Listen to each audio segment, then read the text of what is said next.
Dalam KASN nomor B2177-KASN-06-2021 yang ditandatangani Ketua KASN Agus Pramusinto tertanggal 23 Juni 2021 disebutkan dari 19 pejabat eselon 2 yang ikut Jovit berdasarkan berita acara panitia seleksi nomor 010-Pansel JPTP 6-2021 tanggal 18 Juni 2021, 17 pejabat eselon 2 akan dimutasi ke jabatan baru.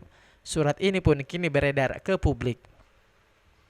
Menanggapi hal tersebut, Wali Kota Makassar Muhammad Ramdan Pomanto mengaku hingga saat ini dirinya belum melihat surat rekomendasi tersebut. Terkait kebenaran hasil Jovit, dirinya enggan berkomentar banyak, melainkan Dani, sapaan akrab Wali Kota Makassar tersebut, mengaku hasilnya akan dilihat pada saat pelantikan pejabat setelah mendapatkan restu dari Mendagri.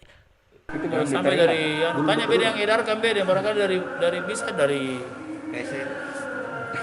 KSN sendiri ya. KSN.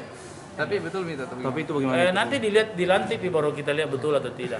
Tapi menurut saya itu Pak Wali itu sudah. Kalau saya lihat di situ ada KSN. Iya, ada KSN dan tanda tangan. Karena saya juga belum lihat juga itu. Barangkali betul.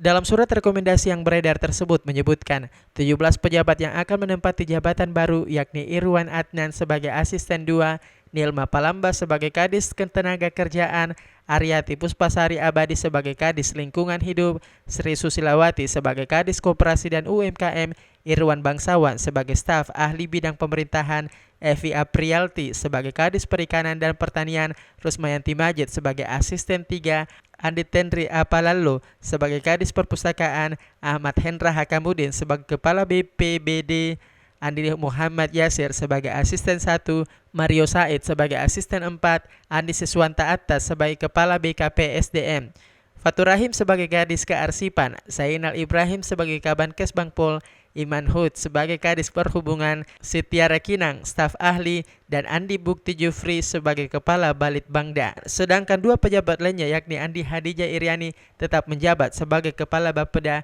dan Ismail Haji Ali tidak dapat ditindaklanjuti karena dijatuhi hukuman disiplin berat perihal hasil LHP BPK. Ira, Fajar TV dan Fajar Radio melaporkan.